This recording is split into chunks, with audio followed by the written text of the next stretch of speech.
こんにちは、ホーズライフです。ご覧いただきありがとうございます。今日のテーマはリクエストをいただいておりました秋のミニマム服について。嬉しいリクエストありがとうございました。もともと100着以上の服を持っていましたが、2年かけて20着程度に減らしました。減らしてから約2年ほど経過したかなというところです。少ない服を最大限に楽しむ工夫、そして2025年秋のワードローブご紹介していきます。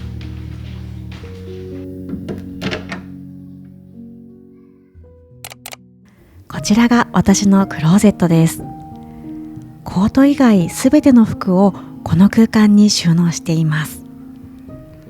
今年の秋服ラインナップはこんな感じにしてみました。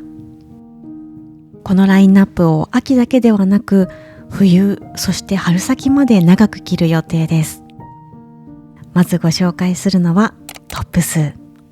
毎回同じ話ばかりしているんですが、やはり私は前開きのシャツが好きなんですよね。理由は後ほどお話しさせてください。この4枚を毎日代わる代わる着ています。シャツの下はどうしているかというと、今の時期だと肌着、寒くなってきたらタートルネックなどのインナーで温度調整する予定です。そしてボトムスは3つ、スカートは1着も持っていません。前回のお洋服動画からこちらにたどり着いてくださった方は、洋服が減ったことに気づかれたかもしれません。以前はボトムス5本持っていたんですが、今季は3本までに減らしました。実は体重が6キロ減りまして、体型に合わない服が出てきてしまいました。ご心配をおかけするといけないので説明させていただくと、病気をしたということでは決してなくて、単に健康を意識し始めまして、食事を見直したり運動を始めたり、健康な体づくりに励んでおりましたら、いつの間にか痩せていたという感じです。なので至って元気、前よりずっと健康ですのでご安心いただければと思います。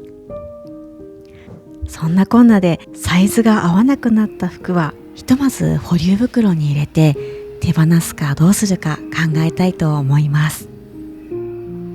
ボトムスは2本減ったんですが、その分買い足そうとは思っていません。この3本だけで不自由ないかを試してみて、問題がなければこのまま買い足さずにいこうかなと思っています。それから秋の羽織、この2つです。1つはカーディガン。さっと羽織れるものが1つあると便利ですよね。肩からかけられたり、膝に乗せたり、主に家の中でよく使います。もともとこれベージュのボタンがついていましたが、ちょっとかっこいい雰囲気にしたくなって黒のボタンに変えてみました。どうですかね。そしてもう一つは外出用のアウターです。これはゴアテックスの生地で、雨の日も風が強い日も活躍してくれています。これ上下分解できるので 2way で使えるのも便利です。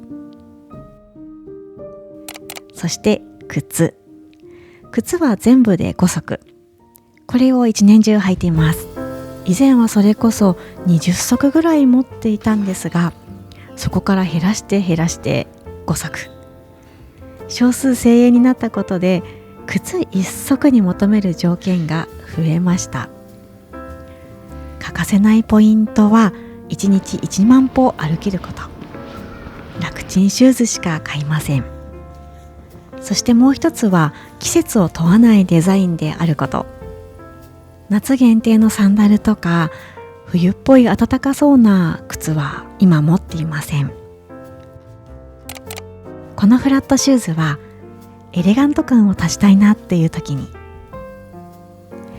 この紐の革靴はきちんと感やモードな雰囲気、ボーイッシュな要素を取り入れたい時に、この厚底スリッポン、汚れを気にせずに使いたい時とか、足場が悪い時に。こちら耐水ブーツ。これは雨の日とか足元に重心を置いたコーデにしたい時。最後ランニングシューズは運動専用で使っています。さて最後にご紹介するアイテムはバッグです。使っているバッグは3つです。靴もそうでしたが、バッグも黒ばかりですね。最近節約を始めまして、家から水筒とかおやつを持参するようになったんですね。そして趣味のカメラもよく持って出かけるようになったので、荷物が増えました。なので私のバッグは大きいものが必須となっています。こちらは革素材でかっちりとした雰囲気。これはフォーマルな雰囲気にしたいときに使います。そしてこのナイロンのバッグ、普段はほとんどこっちを使ってますね。これ便利でして、イッチという日本のブランドのものなんですが、肩紐の調整ができるので斜め掛けもできますし、逆に短くして肩掛けにも変えることができます。軽くて丈夫なのでガシガシ使えるんですが、一般的なナイロンとはちょっと質感が違うんですね。絶妙な光沢感があります。なのでカジュアルになりすぎず、使い方によってはフォーマルライクなアイテムとして活用できる。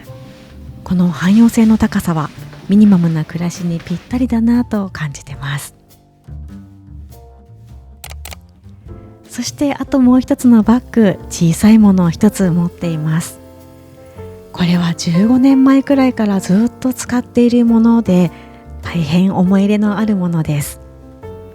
今の物量だとこれには入りきらないので、買い物用の手提げを一緒に持って使うことが多いです。さてアイテムの全体像はこんな感じなんですが、このくらいの量になってくると1週間以上着ない服というのがほとんどありません。まさに 100% フル回転という感じです。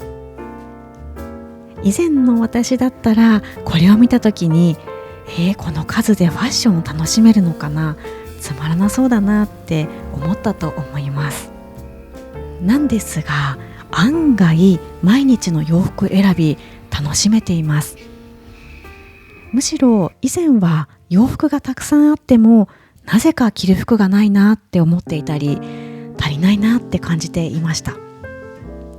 でも今は数は少ないんですが、全部がお気に入りなんですよね。なんだか前よりもずっと満たされているような、満足している感じがあります。数じゃないんですね。私自身少ないコーデで結構楽しめているなと思っているんですが、これにはいくつか工夫も必要だと感じています。私なりに4つ工夫のしどころをまとめてみたのでご紹介していきます。少ない服で楽しむ工夫1つ目、兼ねる服を選ぶ。何を兼ねるのかというといくつかあるんですが、まずは季節です。季節を兼ねる服を選ぶようにする。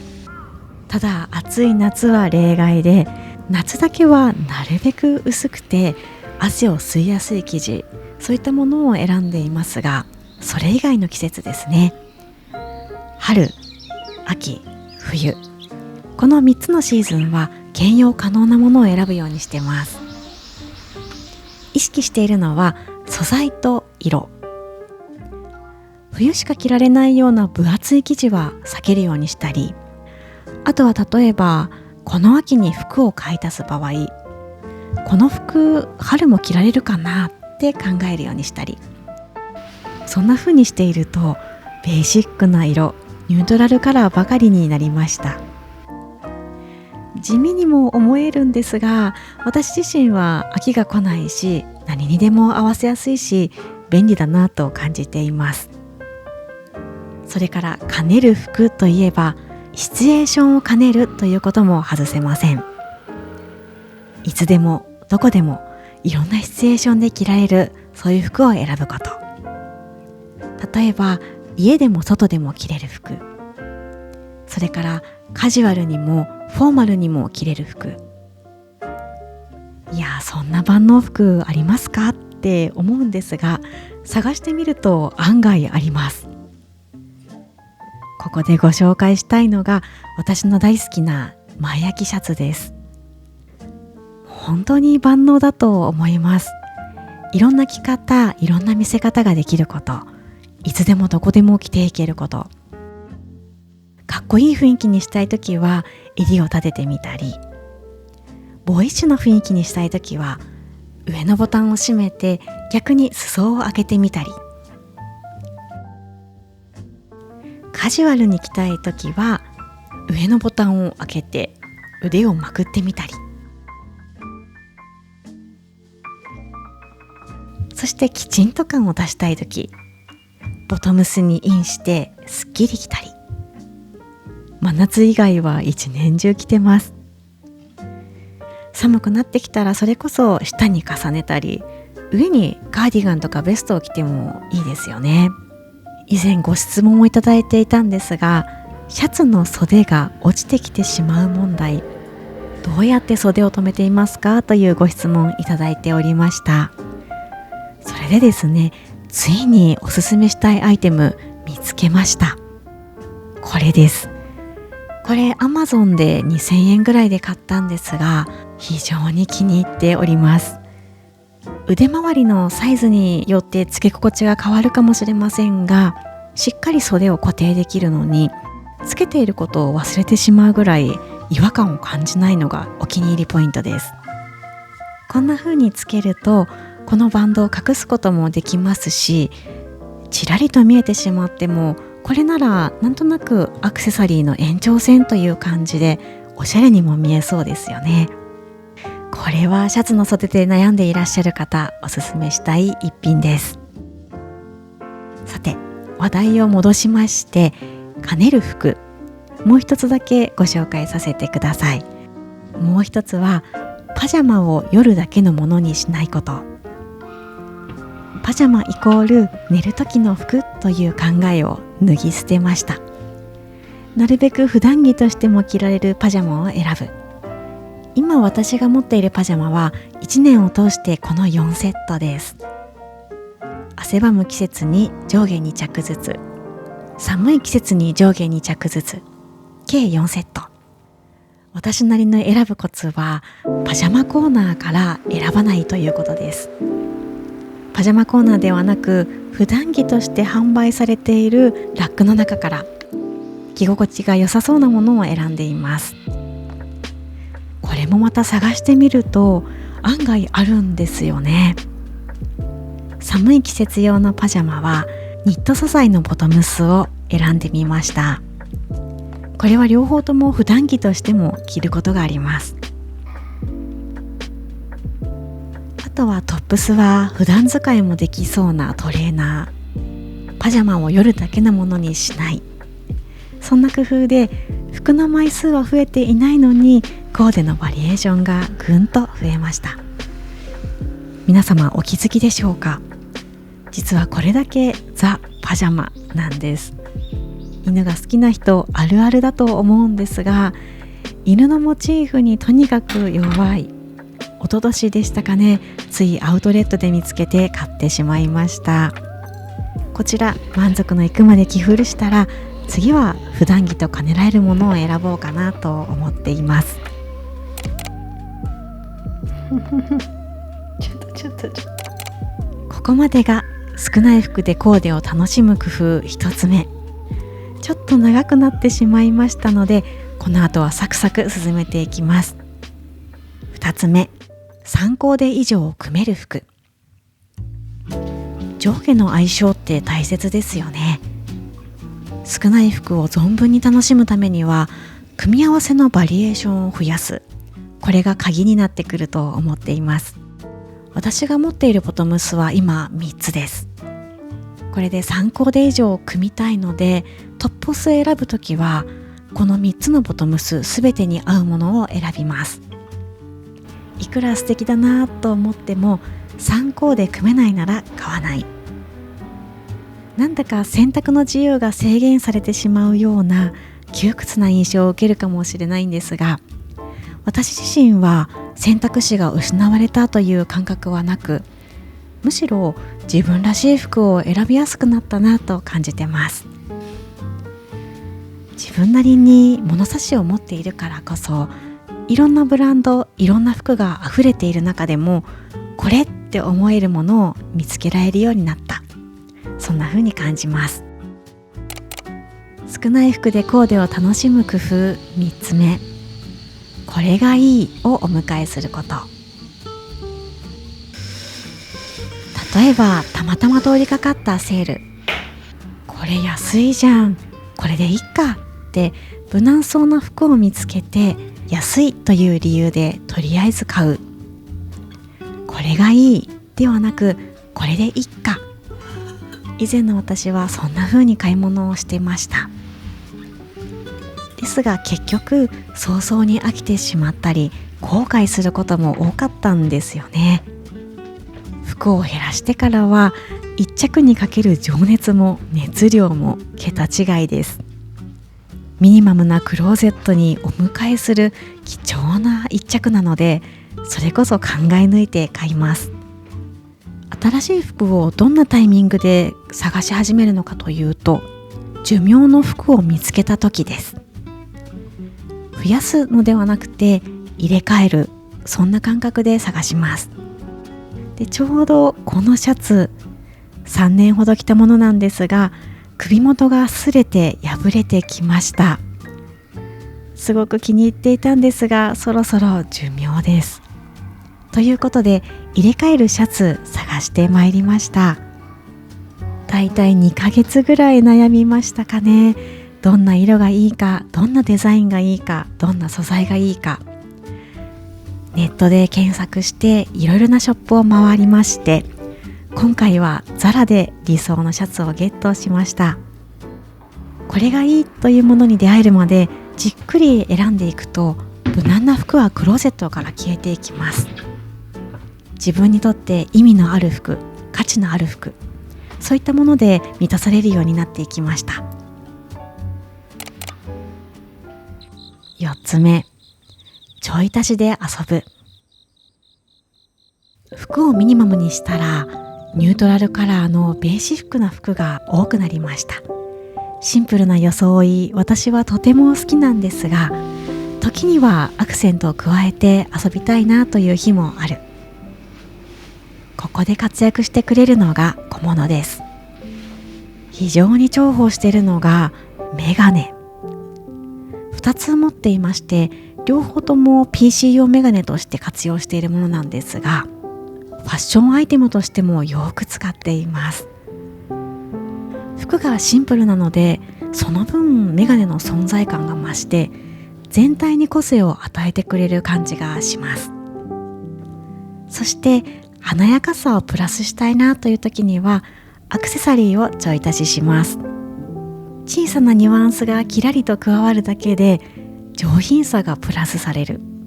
そしてアクセサリーって気分も上げてくれますよね。最後のちょい足しアイテム、リップ。これも私にとっては欠かせないアイテムです。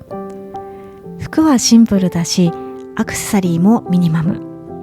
基本の軸は引き算なんですが、最後にモードな赤リップを一塗り、しっかり色を出して完成させる。洋服の色が全体的に少ないからこそ、リップの色がアクセントカラーとして力を発揮してくれるんですよね。ちょっと濃く塗ったとしても全体がシンプルなのでくどくならないし、無理している感じにも見えない。このお出かけ前のリップ一塗りが私にとっては最後の一ピースをパチッとはめる感覚だったりします。さて、ここからは実際のコーデをご紹介してみたいと思います。ちなみに私の思考を先にお話ししておこうと思うんですが、私にとって衣食住のバランスってこんな感じなんですね。住、食、衣。着ることよりも食べること、食べることよりも住まうことへの興味が強い。だからなのか、服を選ぶときには考えることがあります。ちょっと独特かもしれませんが、この服は家の雰囲気に調和するだろうかとか、私のライフスタイルをより豊かにしてくれるだろうかとか、自分らしく暮らしていくこと、そこにフィットしてくれるような服を選びたいなって思っています。ここ数年の気分で言うと、どちらかというとフェミニンよりもクールでハンサムなものが好きだったり、ゴージャスでドレッシーなものよりもシンプルでシックなものに惹かれる傾向にあります。そんな私ですが、本日ご紹介するコーデは4つです。まずはお出かけ編。先日ですね、夫の誕生日がありまして、こじゃれたフレンチディナー堪能してまいりました。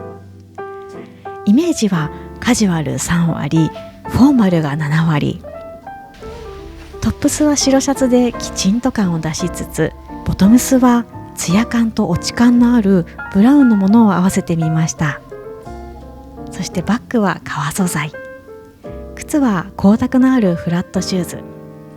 女性らしい雰囲気を意識してみました。この日は甥っ子の運動会。イメージはカジュアル9割、そしてフォーマル1割。リネンのシャツにジーンズ。シャツはボタンを外してラフな感じで着ています。服がカジュアルなので黒縁メガネとピアス。小物でフォーマル感をちょい出ししました。靴は砂ぼこりを気にせずに走れるスリッポン。元気に踊ったり走ったりする子供たち、可愛かったです。楽しみにしていたオーガニックの展示会にお邪魔してまいりました。最近オーガニックとか無添加とか体に優しそうな言葉に惹かれるんですよね。イメージはカジュアル2割、フォーマル8割。初めて行く場所とか雰囲気がつかめない場合はこんな感じの服が多いです。滑らかな生地のトップスに張り感のあるボトムス。シャツの裾はインして全体のラインがすっきり見えるようにしてみました。靴はこちらの革靴。バッグはナイロンのものを選んで、あえてカジュアルの雰囲気を一さじ入れてみました。いやー、展示会楽しかったです。化粧品とか食べ物、オーガニックの世界って奥深いんですね。さて、最後はおうち編です。私はリモートで仕事をしておりまして、7日あったら5日間は家で過ごしています。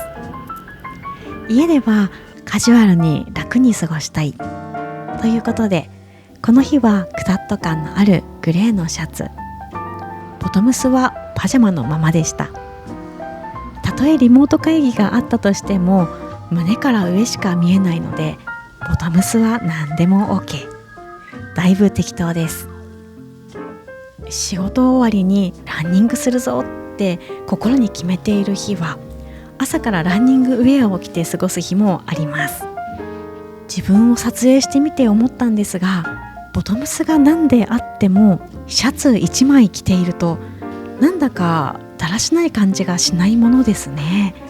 やっぱりシャツって便利。まだまだ私のシャツ進行は続きそうです。ここまでご覧いただきありがとうございます。本日のリクエスト回楽しんでいただけていたら嬉しいです。私自身センスがあるとは思いませんが、洋服を選んだり組み合わせることは好きなので、このような機会を与えていただきとても嬉しかったです。皆様は何かお洋服選びで工夫されていることありますでしょうか？ぜひコメント欄でお聞かせください。それではまたお会いしましょう。